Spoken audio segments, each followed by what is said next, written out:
Hey guys, and welcome back to Mad About Skin. In today's video, I want to share with you the changes that I've made to my skincare routine in 2021. Now, the reason I wanted to film this video is I was recently looking back on some of my videos from November, December last year, and I thought, wow, my skincare routine has changed quite considerably. This wasn't all something that happened in one go, but rather an evolution over the past 12 months, where I've reassessed my philosophy towards skincare, discovered some new brands, ingredients, and just really changed around how I approach my own skin. I wanted to sit down and film this video because obviously I like to be open and transparent with you guys, but hopefully it might give you guys a little food for thought in terms of your own routine. You might get that light bulb moment where you think, okay, that could actually really work for my own skin, or maybe you'll just pick up some hints, tips and hacks. Whichever the case, let's sit back, relax, and I want to share with you how my skincare routine has changed. Now, before we get into this video, a couple of things I like to caveat. First and foremost, I always say on this channel, do what works for you. These are the things that I've changed in my own routine, and they've worked really well for my skin. However, everyone's skin is unique and different. That's all what part of makes us special and fabulous. If an ingredient that I no longer use works fantastically well for you, keep on using it, because honestly, you know your skin better than anyone else on this earth, and I would definitely always promote that. In terms of today's video, obviously you notice a bit of huskiness to the voice. I think I'm coming down with like a cold or whatever. I apologise for that. But if you like your content creators a little bit more butch and husky, well, you're still in the wrong place anyway, to be honest. But you know what? I'm going to battle through with this. All I ask in return is that you guys share in the comment section below what you've changed in your own routine in 2021. Just promise me that whilst you're down there, you'll also give this video a big thumbs up and a like, because honestly, it supports me and the channel so much, and I would love you forever. Now, without further ado, with a lot to be said, shall we cut the waffle and just delve straight on in? First and foremost, I guess let's cover the overall routine. If I look back to late last year, I definitely had more steps in my skincare routine.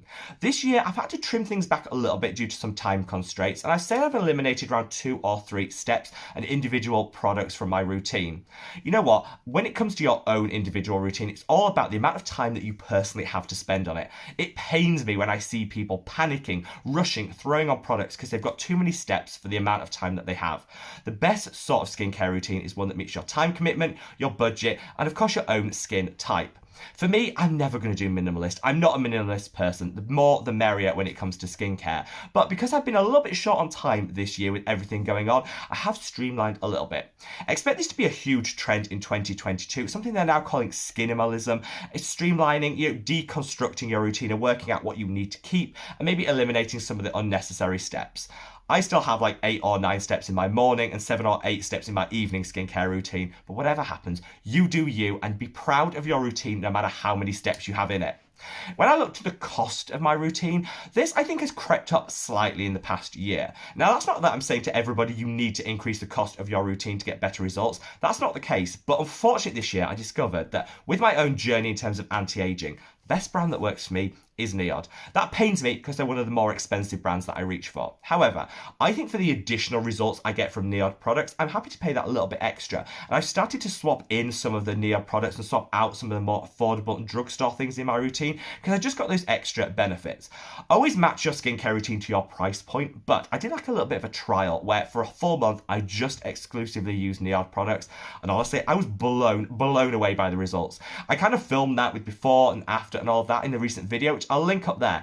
Definitely check that out, because if you're kind of thinking, is it worth paying a little extra? Do you actually get anything more for it?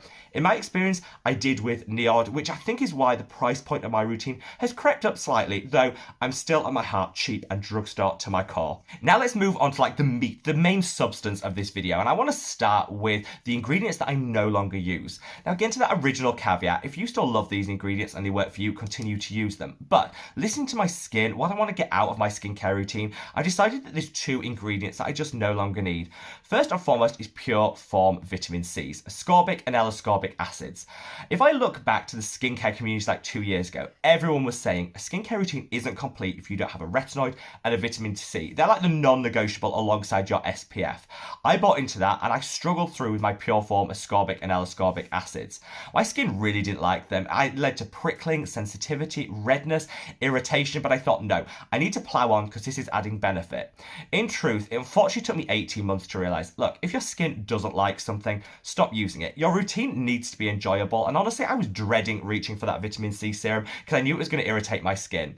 I actually discovered vitamin C derivatives this year, which, yes, they take a little bit longer to see those results, but they're more gentle. You don't get that irritation. And I just find them more compatible with my skin.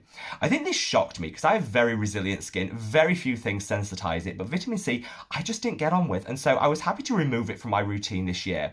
I reached for derivatives day in, day out for my routine, either the ones from The Ordinary, which I love, but I also included a 5% vitamin C derivative in my Mad About Skin Got You Covered Super Serum, which I now realise I'm wearing the same colour as this. That's not intentional, guys, because that would be tragic, but it's just a happy coincidence.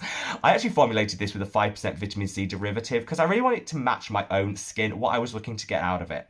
I think everyone can get benefit from a vitamin C derivative. They just need to be a little bit mindful that it'll take a little longer to see those results. But remember, skincare is a marathon, not a sprint. You need to be in it for those long-term results and minimize any sensitivity.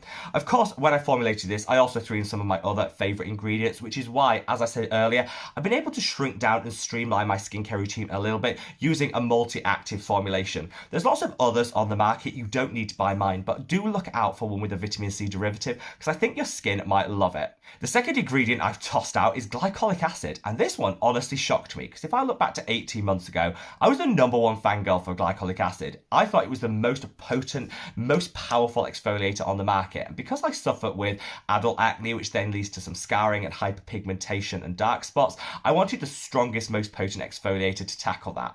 It took me, again, that 18-month period to realise that actually going in for the strongest, harshest exfoliator was stripping, drying and irritating my skin, and actually I wasn't getting a whole lot of results from it. Because glycolic acid is quite irritating, it's got a relatively smaller molecule size, so it goes deeper into the skin and it gives a more robust exfoliation.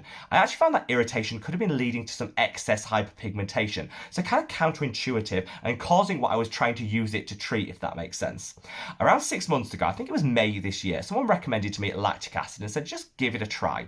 I've always avoided it because it's claimed to be gentle and hydrating. I'm like, no, I'm oily, I have resilient skin, I don't need that. But I give it a try and honestly, blown away. I reached for this, which is the Ordinary lactic acid 10%, and I'd say within a month, my skin was smoother, it was plumper, it was more hydrated. There was definitely fewer acne marks and scars on the surface of my skin, and my hyperpigmentation had diminished. It's a total myth that the stronger the exfoliator, the better results you get. Actually, finding the right one for your skin type is crucial, and lactic acid is just that sweet spot that just delivers everything I want.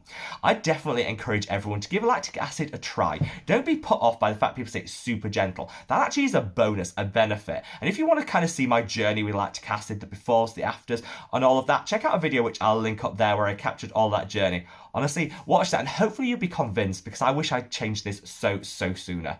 Now, those are the ingredients that went in 2021, but there's 2 ingredients that I've included now in my routine that I didn't have last year. First and foremost, azelaic acid.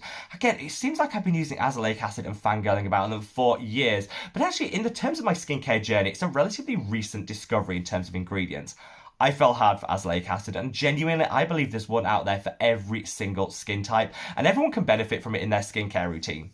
Azelaic acid calms, soothes, minimises redness, the appearance of rosacea, inflammation in the skin, which is fantastic because honestly, the calmer and more in equilibrium our skin is, the better and healthier it's going to be.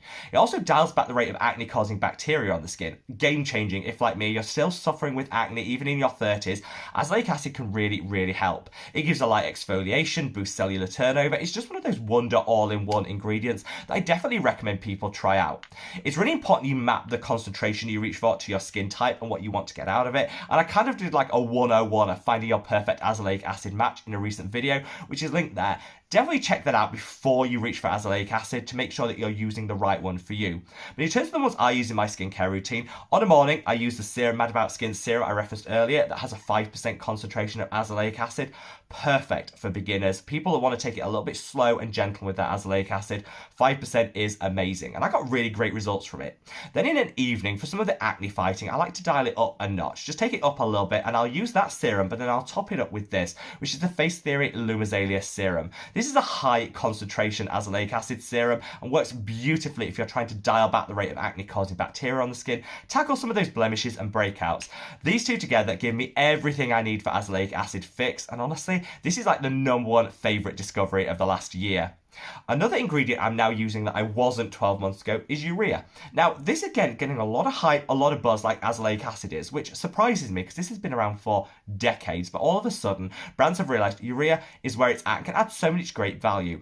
I think the number one benefit from urea in your skincare routine is it's a protein softener. So if you have any roughness to the skin, urea can give a really softening instant fix to that, which I absolutely love. It also breaks down keratin plugs and bonds. So if you're suffering from KP, chicken skin on the backs of the arms, tops of the thighs, urea can really help. It certainly did in my case. It's also a humectant, so it traps or retains water in itself, meaning it's great if you have drier skin types and want just that plumpness, that boost to the skin. When it comes to the ureas that I use this, which is the Ultras Dry Skin Repair Cream, a 10% concentration of urea on the body. Anywhere I have texture, slather this on, it will be gone in a couple of days. I find 10% to be a little bit too high a concentration for the delicate skin on the face, so I actually formulated my moisturizer, which is the Mad About Skin Maximum Impact Moisturizer, with a lower concentration of urea, so it's safer to use on the face. A lot of people can't tolerate the Ultras fluid on the face, but just be mindful, try it, patch test, and listen to what your skin's saying. But either way, I hope in 2022 even more brands will come out with urea based formulations so we can all benefit from this wonder ingredient. Now, before I leave here, I want to be open, honest, and share with you guys how I've changed the approach I take to the content I create here on the channel. My skincare journey is in two parts. Obviously what I use for my own routine and the content that I create for you guys. If I look back to my approach to creating content 12 months ago, it is very different to today. I'm having way more fun with the content that I create because I don't feel the pressure to create the style of video that's going to be searched a lot, draw in and attract more people to the channel. You guys are fantastic, and because you like the videos so frequently, the videos I create get pushed out to a wide audience anyway. So I can really create the videos that I feel passionate about that I think will benefit you guys the most. Last year I usually did a lot of single product reviews because I thought people might search for that, discover the channel that way. I've taken that back because honestly a lot of people didn't really enjoy that style of video because it was focusing on one product, and it seemed, a 10-minute video for one product seemed like quite a lot of investment of time for the return. Now you guys want a lot more chatty style content. I'm trying to film a lot more skincare routines, which I never did, and the feedback has been absolutely amazing. So I would say to anyone watching, if you want a specific style of content or a video that you don't think I've covered already, sound off in the comment section below because I'd love to hear your recommendations.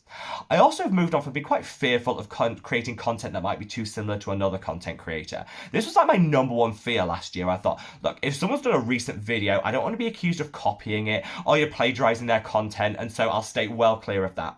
Honestly, I feel much more free to now actually be inspired by other content creators. I think providing you give people credit, which I'm always do, because I think there's nothing shadier than when people might use my ideas or content and not credit me for it. That's not fair. As long as you credit people, I actually think we should be proud of being inspired by other content creators.